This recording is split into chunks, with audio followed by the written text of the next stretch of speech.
So as a monk, as somebody on the spiritual path, I never really faced and confronted some of those darker energies. I just sort of like, oh, I'm just going to meditate and I'm not going to look at that stuff, which is a very common thing that happens in a lot of spiritual communities, conscious communities, is that we spiritually bypass, we emotionally bypass, and we say, oh, everything is love, everything is love. But actually it's not. Like, everything is okay, but it's not okay. And so I was a very passive person. I under-earned for a long time. I never had a very satisfying and passionate relationship. My love life suffered. I even suffered from some low back issues, which went away when I started allowing myself to express anger and to embrace some of those darker energies.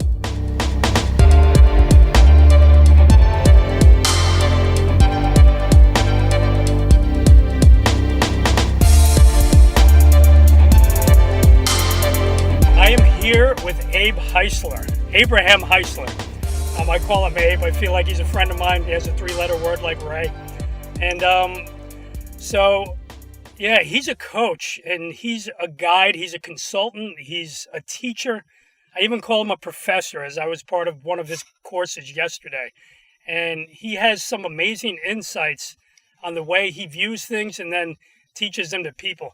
Abe, I would love to just learn a little bit. I bet the audience would love to learn a little bit about you, where you're from, and where you're going to go. What's your future look like? No one ever asked. They want to learn about your past, but I want to know what you're doing to futurize yourself. Beautiful. Appreciate that. It's great to be here, Raymond. Appreciate you. Thank you. I'm from New York City, small town on the East Coast, born and raised. And I guess the sort of 30-second introduction to me, I'm a mindset coach. I work with CEOs and entrepreneurs and help them to grow their business. There's two types of people I tend to work with. It's, CEOs who are in that executive level and they run a small business and they're looking to create more balance in their life without the burnout. And the other type of person I work with are entrepreneurs that are just getting started on their journey and looking to build a 6-figure income online.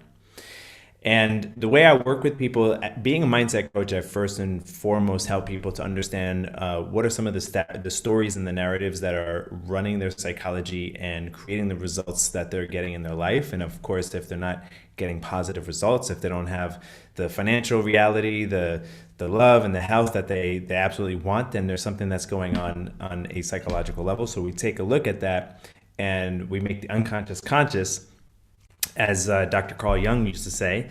And in doing so, we create more choicefulness, more agency, more self-power, self-determination. The other sort of component to what I do is I approach working with my clients from a physiological perspective. And I actually studied neuroscience at MIT and, just independent studies as well. And so I like to incorporate modalities such as meditation, such as breath work, to help us to really develop, maximize, and optimize our brain for high performance in business and in life. Yeah, so, dude, it was funny. You said balance, right? And I know you use the word balance. And I have this little conflict in me with balance and alignment.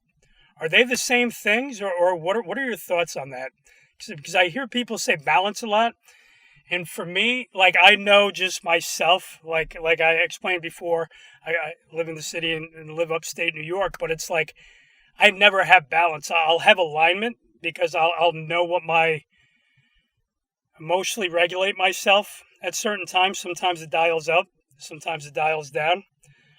I was just curious your take on it, because maybe I'm misinterpreting the word balance, and because I hear that a lot, but I always think alignment is it's like a through line for who you are, just to get some talk around that, I think would be awesome. Yeah, I mean, I guess it really depends on who's using the word and what context, right?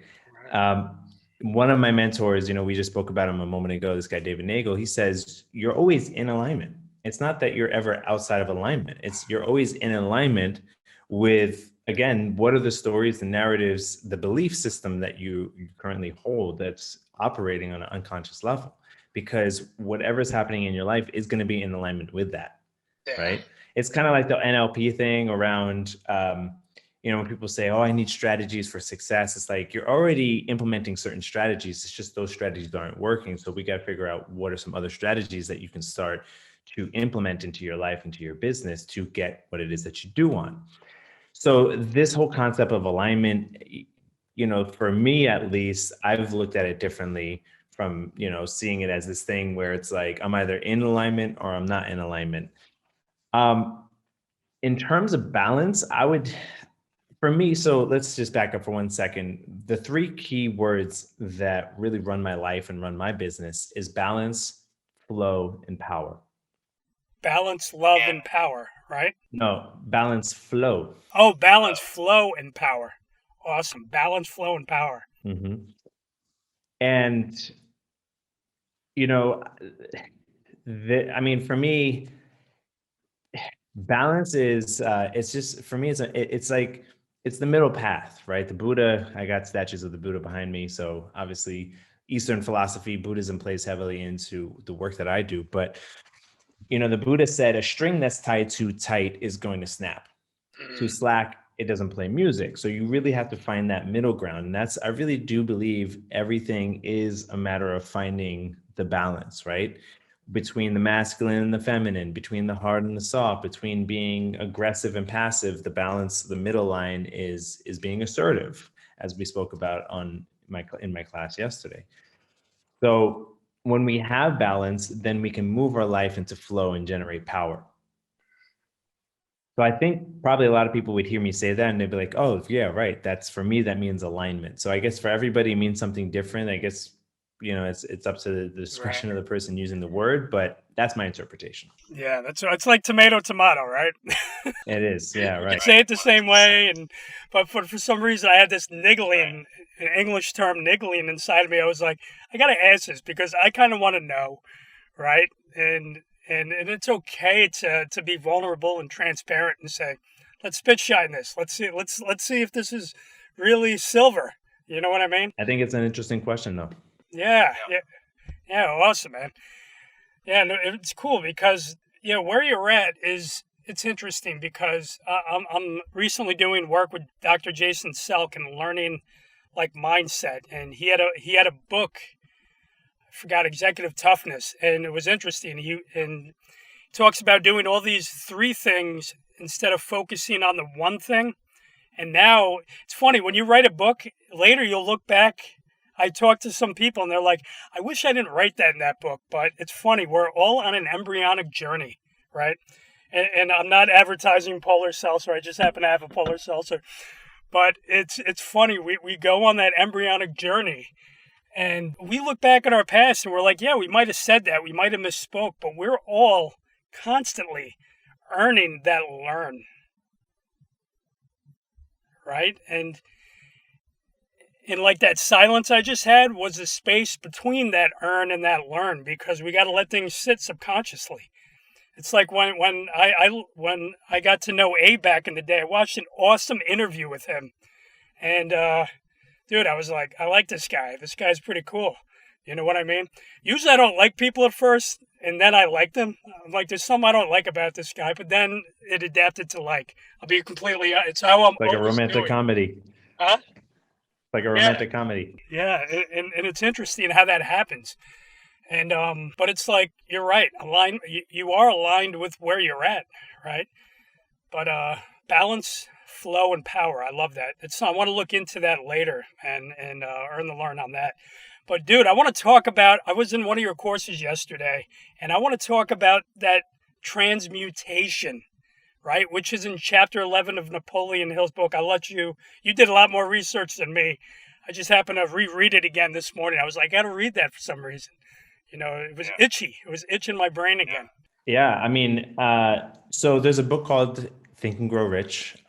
Most people have read it, certainly in the entrepreneurial community.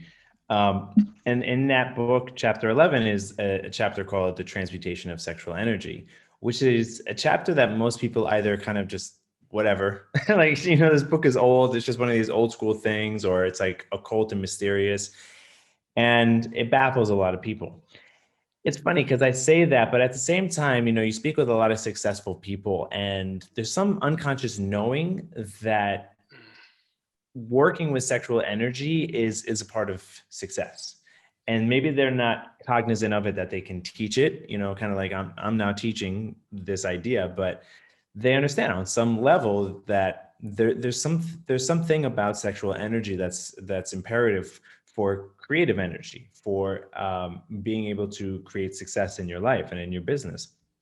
So the reason why this chapter is really interesting and fascinating to me is because there was a study that was done in 2016 by Harvard where they basically researched. They studied a group of executives, or I guess people who are in executive program, and they found that there tended to be this sort of chemistry of influence, this sort of balance of hormones in the body of leaders in business, according to who they studied. And so the equation that they found is that people with high testosterone and low cortisol tend to perform better. They're more assertive, they have more energy, they're more open to taking risks, and they're more confident.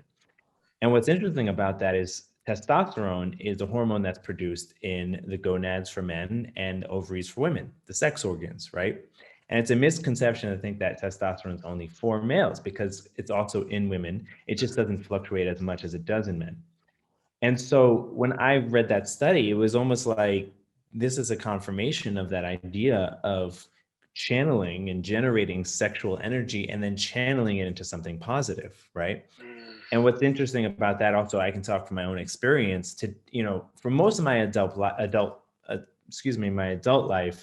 I was, some people refer to me as the Jewish Jay Shetty because I lived a monk-like lifestyle. Even though I never took the vows of a monk, I lived as a monk pretty much with monks, and I was very much on a spiritual path, which is great, and it was perfect for where I was at the time.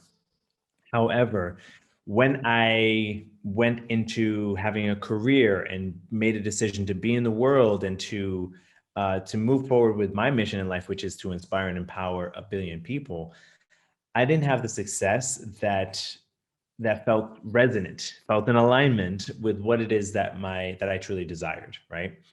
Basically, I just wasn't very successful with film or with, teaching meditation or anything I was doing. And I was wondering, like, what's going on?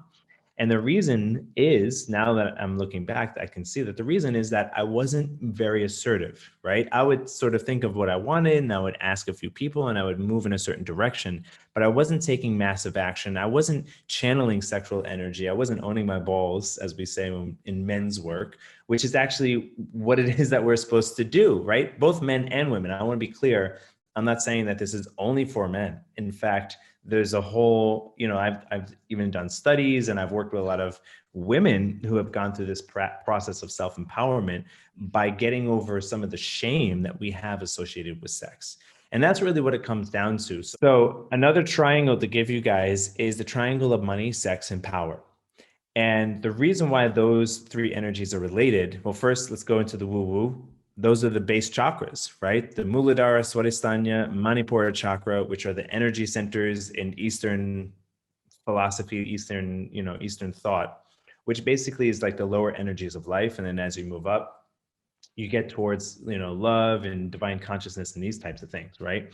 So as a monk, as somebody on the spiritual path, I never really faced and confronted some of those darker energies. I just sort of like, oh, I'm just going to meditate and I'm not going to look at that stuff, which is a very common thing that happens in a lot of spiritual communities, conscious communities, is that we spiritually bypass, we emotionally bypass, and we say, oh, everything is love, everything is love. But actually it's not. Like, everything is okay, but it's not okay, right? And so I was a very passive person. I under-earned for a long time. I never had a very satisfying and passionate relationship. My love life suffered. I even suffered from some low back issues, which went away when I started allowing myself to express anger and to embrace some of those darker energies, be more confrontational. And so the reason why I bring this up, again, it's all about balance, right? If somebody is a jerk and they're pushing people around, obviously they don't need to, maybe they need to do some sexual transmutation and sort of bring it up and raise their consciousness, open their heart. But the work that I really like to do is help people who are heart-centered, mission-driven, purposeful entrepreneurs who are really coming from a heart space, but not owning their power. which is, again, according to the Eastern tradition, it's lower in the body. And now, according to the Harvard tradition, we see that that's also true, right?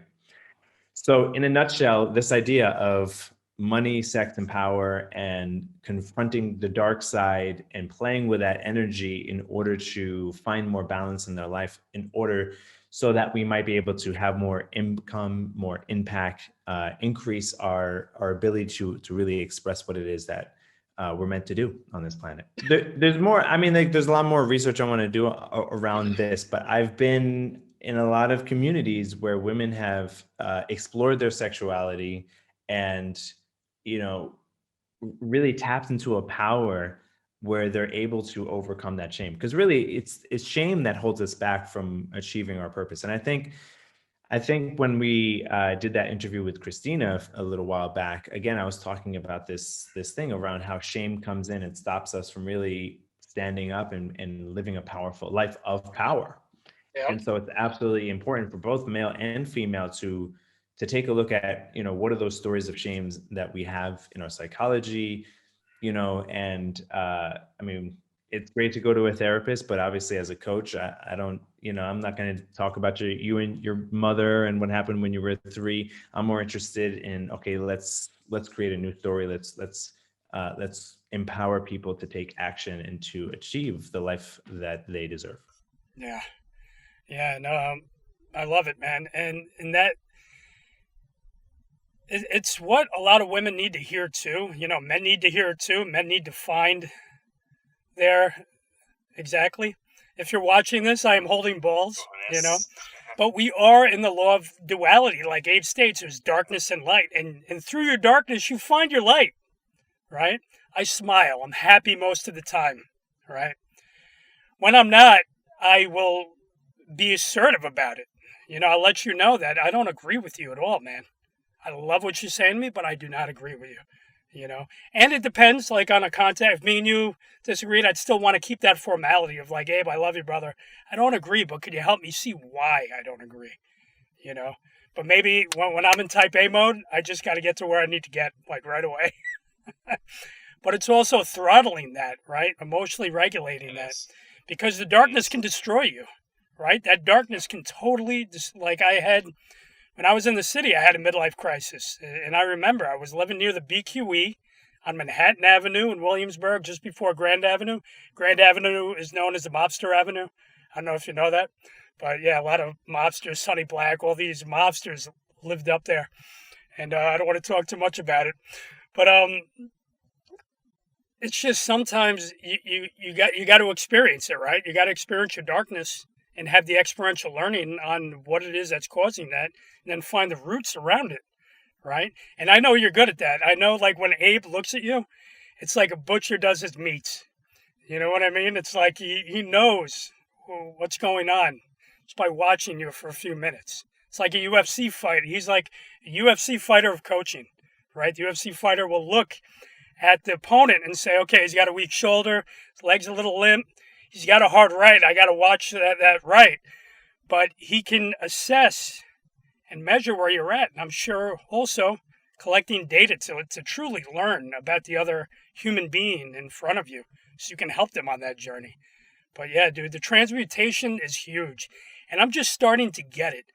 And I love it, because it's like, I'm reading it again. I'm like, do I not have sex? No masturbation?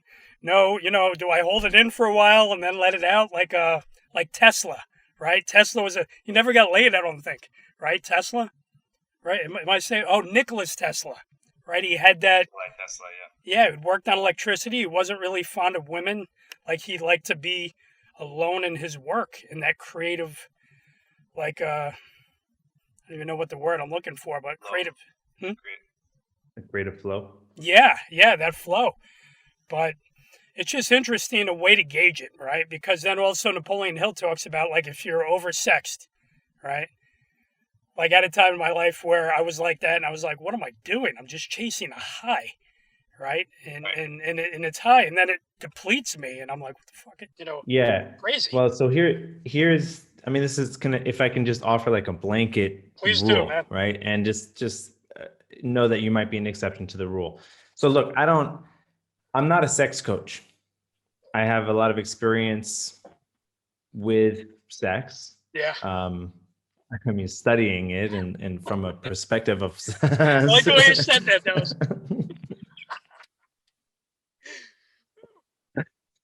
I really wanted this to come out right, and it's just. No, dude, it is what people are going to interpret it any way they want, you know? Whatever you want. So Yeah. here's the thing. I am married. So here's the thing. And a beautiful baby. Yes, that's right. So if you're a guy, so yeah, you're absolutely right. It needs to, that energy needs to transmute, which basically, so transmutation means to move from one form to a higher form. So it comes from the world of the Hermetics, who played with alchemy. Alchemy, you change lead to gold. It's a metaphor for taking something of a baser nature and sublimating it or transmuting it into something of a higher nature. So sexual energy in and of itself, I mean, it's not right or wrong. It's not good or bad. It just is, right? Energy just is. This is the number one law of the universe, right? Life is, energy is. And if it's just sexual energy expressed as sexual energy, then yeah, you're just going to be a Don Juan, you know, Hugh Hefner, whatever. And if that's what you want for your life, okay, fine, that's what you want for your life. But what I'm talking about here is actually something quite different. It's about how to use that sexual energy and move it through our body, that it leads to our awakening and our liberation, which is the original, like when people are like, oh, we practice tantra, right? First of all, tantra is a deep, it's an ancient spiritual tradition.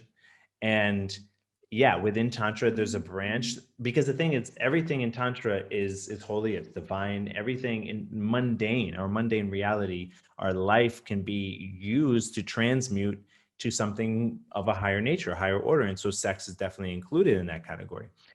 So all of this to say that if you're a guy, then yes, 100%, you need to, it's not just let me produce more testosterone, but let me find a way to channel that energy in serving people, in going out and doing sales and helping, ideally, ethically, you know, enrolling people into a program, a product, or a service that's going to serve them and make their life better. If you're not doing that, then it's problematic. So that being said, the thing I really want to say is that the blanket general statement is guys should definitely have sex, should definitely, you can call it masturbation, but in the East, they call it work, like channeling, energy, pumping, right? Okay. Touching yourself, but do not ejaculate. Because when we ejaculate, we're spending that energy. And we actually want to take that energy and bring it in. And if you study the Taoist tradition, if you study, you know, various Eastern traditions, there's actually, you can experience a full body orgasm without ever ejaculating. And it helps to maintain your life force, your energy. You know, you feel alive, you don't feel depleted afterwards. Whereas on the reverse, women have just a flood of this energy that for them, like my advice for a woman who is just cut off from that part of her body is to touch herself every day and to have an orgasm as much as possible. Hear that, ladies? Yeah. Awesome, right? Express. It's funny you said that. I remember I was speaking to Annie Lala, and she expressed something of that similar nature of being on a bed and like playing with yourself, fingering yourself, and having that orgasm and put money around you while you're doing it. So that expression, right? Orgasmic manifestation. Yeah. So it was like, yeah. Well, here's the thing. What this is all about, it's about experiencing pleasure. And we know that when we experience pleasure, our body releases hormones such as serotonin, oxytocin, anandamide, which is more recently discovered. Ananda is the Sanskrit word for bliss. Yeah, it's not a lot of people know what that is, but there's a hormone in the body that's a pleasure hormone, and it's called the bliss hormone or anandamide.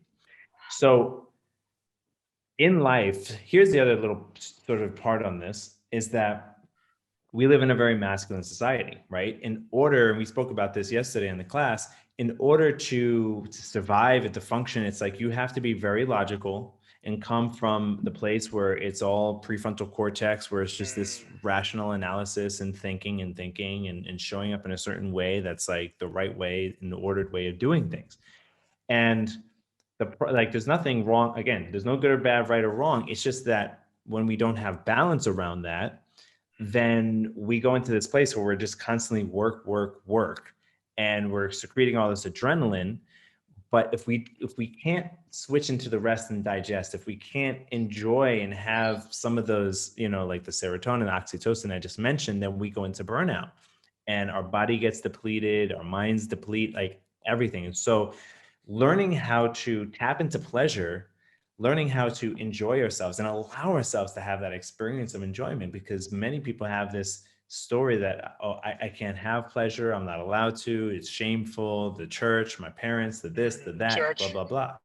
Right. Yeah. And so so it's absolutely important to be able to go into a place where we allow ourselves to have pleasure. Otherwise, we're for sure going to head in a direction which is all work and no play, and we know what happens to Jack Nicholson when that's the case, right? Jack. Dude, love it. Right? This is exciting to me. Because yeah, I like to talk off the topics and then come back on. And it's yeah, because a lot of people's cultures hold them back from like I don't even know if I want to say this, but I'm going to say it anyway. It's like, we read the Bible. We think JC didn't sleep with Mary. I think she personally slept with Mary. You know what I mean? And that we want to covet those things because we look at the nature of our body, that it's not, it's meant to be hidden. And it's not. It's meant to be expressed and given and in its totality. And having that like hunger and expressiveness is, I think, what makes us complete as human beings. And it's funny because a lot of society concurrently now, I believe, we're all stuck in deficiency needs, right? We're not in those higher order needs. We're not in that self-expression, that transcendence, that transcendental where you can fully express yourself. We're stuck in like safety, survival. What's the other thing? Yeah, security. Of course. Yeah, and right. It's like, when you express this, it's not to get hung up on it either, because you look around, you see him like, man, that guy has 12 kids. I know he doesn't want to have 12 kids, but he has 12 kids because they, and they've overexpressed themselves without using it to channel so they can get to that place where they can, support and give. And you know where I'm going with this. Help me out here, Abe, but yeah, and we see it all the time. But when you learn to channel it, you learn to course correct in that like river of coherence where there's rigidity and structure, you can use it to fully express your being, and doing and having. I love it. And I don't know, I was telling Abe that he should teach more of this at another level, and yeah, because it's just an important thing that people like. It took me a while to really understand that, right? Transmutation, okay, but it's a guide, it's a guider. It's like, we're looking at our junk, right? It's not junk, it's treasure, but it's a divining rod, right? It's a divining rod to point us where we need to go if we think about that on another level, right? Like, yeah, I don't need to go. Yeah, I could release this, but how could I use this to think on a deeper level and create like those geniuses that they express? Like we all have, that, Michael Jordan genius, we all have it, right. But we got to access it. We got to want and desire second order, And that's what Napoleon Hill said is transmutation is the transformation from mediocrity to genius. And we could all get stuck in the past and say, you know what? Yeah, I wish I knew that back then. No, you're in the here and now. If you're listening to this and you want to awaken your core self and like maybe learn new beliefs. I always believe in forgetting the old to put the new. It's like that I read some weird book. It just came to mind where some Asian American dude is pouring tea in a coffee pot and he's meeting some teacher and the teacher goes, dude, can you stop pouring it? He says, how can I, give you anything when your cup is full? Something like that, right? To that order. And like listening to this, you might go back to your old beliefs and say, no, I think this way. No, I'm going to ask you to surrender some of your old beliefs and your old systems to possibly think a little bit of how this can affect your life in a good way, right? If you could channel, what Abe's talking about, with the transmutation, that Archimedes kind of lever towards your sexual self, and how you can organize that to get financial wherewithal, to, like get the woman of your hopes, dreams, to, whatever it is for you, so you can have that good life. Know there's a price to pay, and you got to be willing to pay that price. I feel like I am paying a price too. Like we all are, wherever we are, on our journey, right? Like, love it. So Abe, is there anything else you'd like to speak about? I know you got to wrap up. You got some things going on. I mean, I think we just covered a lot. Yeah, dude, I love it. You could get a book, write a book about this. I'm working on it. It's called Internal Leverage. I better get the front. I want the first autograph copy, please. I'll send you an autographed ebook. Dude, writing a book is it's funny. I'm facing that now, where I'm like, I'm big on vision, right? I'm down this vision roller coaster. I'm like deep diving into. I hope I'm digging in the right hole, because I want to be able to like the book in 5 years. But it's like I want to be sure, like, and it's difficult to sit down and just day in and day out and just hammer it and know that imperfect action prevails, and know that it's going to show up the way it shows up. Like even asking you some questions today, they were messy, but we got back. We got back, Yeah.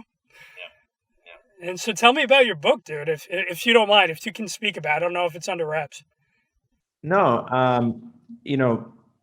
like I was saying before, it's really focusing on three main areas. So the physiology, the psychology, and the productivity of high performance.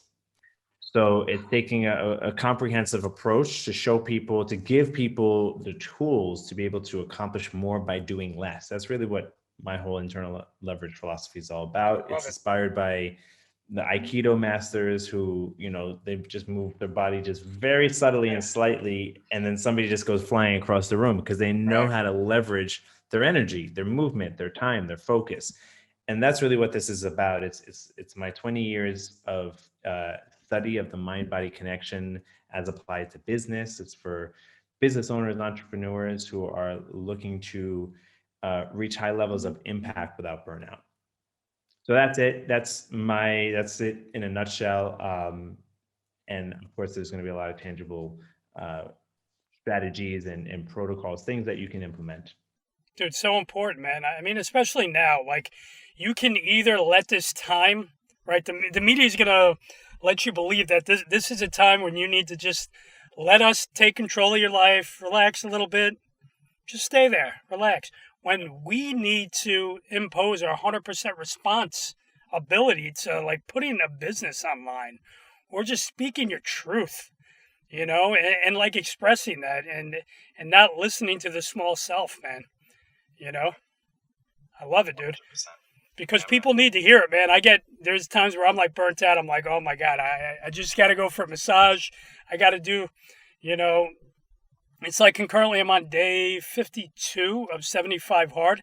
And yesterday I was like, I just want to throw in and I was like, no, I can't, and I put these, what do you call the alter egos in place, in the back of my mind, like they're always there enforcing me, where it's even at midnight or 1 a.m. Like I don't have a baby. I might, if I had one, I'd probably walk around with the baby. He would be training with me. I don't know what would happen. Someone would call the cops. I have no idea what would happen. This guy's walking around with the baby. It's midnight with a flashlight. He's got to do a 75 hard workout. What the hell? But what must be done? It's got to be done. And my experience through this is like I could feel the lift. I could feel the energy, and I know energy. Which is another reason why I'm studying. It's not just the sex was cool. I'm like, dude, this guy's talking about sex. Awesome. But it was the energy behind everything. Energy influences your work. It influences your love. It influences everything. And it's a through line to everything, And I felt that with you initially, you know. So Abe wasn't only just someone I'm interviewing because, he's just a coach, but I interviewed him because it's someone I'm interested in the future, right?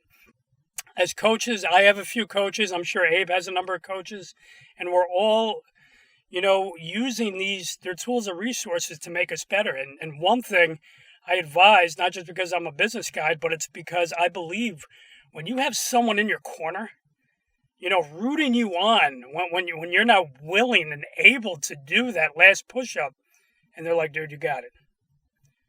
You got one more. You got it.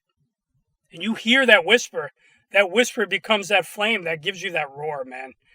And I believe, like a coach, a guide, mindset coach like Abe, please check out his work. He does phenomenal work. He does a lot. I watch him. I'm like, this guy's a dom. I love it. Dom meaning dominant, not, anything else. So Abe, any last words where people can find you, where they can get to know you? And I appreciate that. Yeah. Thank you. My website, heislercoaching.com, HEISLER coaching.com. I have a free breathwork training, a performance training that's, I call it the on-off switch for the brain. So it's going to give you that ability to tap into your power when it's go time, and the ability to transition when you're coming off of work, so you could be more present for loved ones. So go ahead and download that, and you can catch me on Instagram, Facebook, all the channels. Just gotta look for me. I hope you enjoyed that interview as much as I did. I had a really good time, and I'm sure you guys can see the good time that I had in the interview, right? Because it's powerful just to be you and accept you for you. I'm going to say that is my number one takeaway, right? Just be you. Be your authentic, genuine self, right? And I don't mean don't work towards getting better, but be who you are. And as long as it's connecting to the being of the person in front of you, and you're looking to be yourself in a good way, I think that's very important. Insight number 2 was the main reason why I really wanted to interview Abe, because, Abe is a mindset and success coach.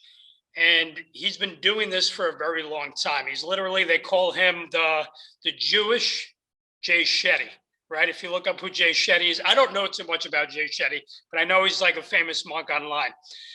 And Abe has a way of connecting to people through coaching and guidance, but also through breath work. And he connects with a lot of people to use their breath to own their power, to own their flow, to own who they are through their energy, work, and love. And I think that's very important work. If you look online and you Google him on YouTube, you'll see a lot of the breath work he does. There are videos up there, maybe something that you'd want to be a part of in the future. I think it's a great thing to be a part of. Because if you think about that, right, for insight number 2 is connecting to your breath is one of the quickest ways that you could reset yourself, right? And choose like stimulus and response. Usually it's stimulus and reaction, but in the middle, we could choose our response. And you could do that with your breath to really elevate who you are. I know a little bit about the work that Abe does, but not enough to really talk about it. But if you think about it, right, we could go without food for 40 days, maybe 50, I don't know. I think I went without food for 4 days. That was the longest I've ever fasted.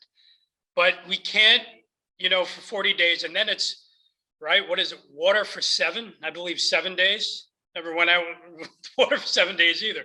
And then breath is literally 3 minutes, like 3 to 5 minutes, right? Unless you're one of these Olympic breathers that have the lung capacity to practice so you could hold it for like a world record.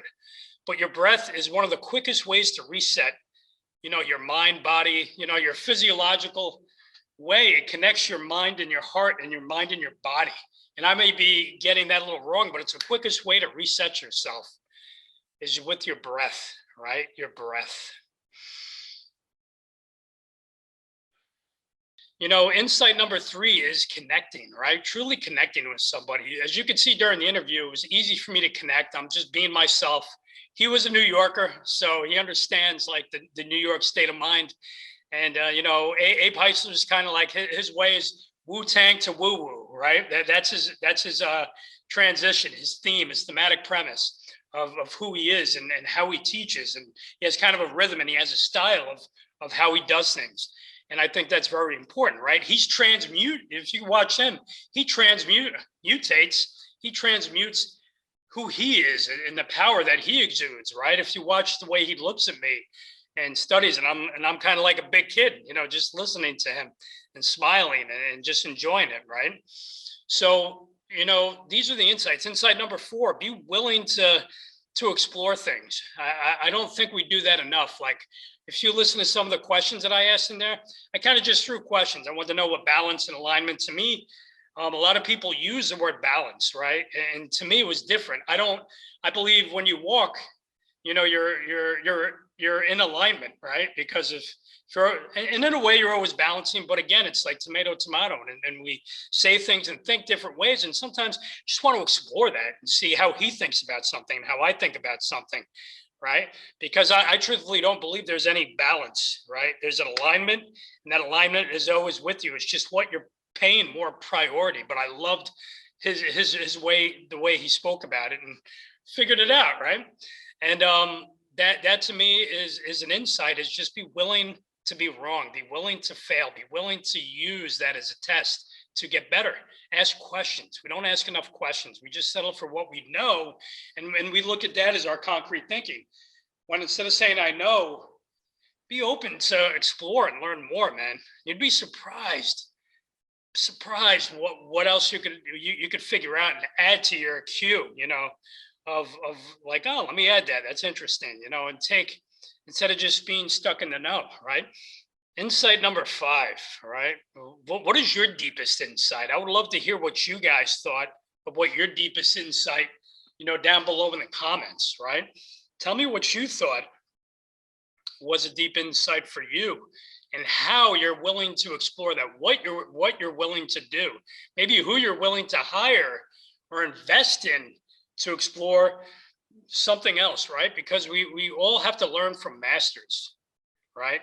And I don't mean they have to be a master like 10 years. Maybe they know 6 months more than you, but they're willing to, you're willing to explore that with them, right? Like, partner up with people and learn deep knowledge, because all of this is learned through discussion, right? Through people engaging each other and be willing to be open-minded around things and surrender, and also be willing to question it and to give your own take on it, right? We all have a different perception, right? And be a perspective detective, I always say. But again, that was insight number 5. And I'm thinking of an insight number 6, and I don't have one. But maybe I will. I'm going to rewatch this again. And I hope you guys do too. So again, it's Beyond Failure to Reach Success. And I'm Raymond J. Negron. Take care.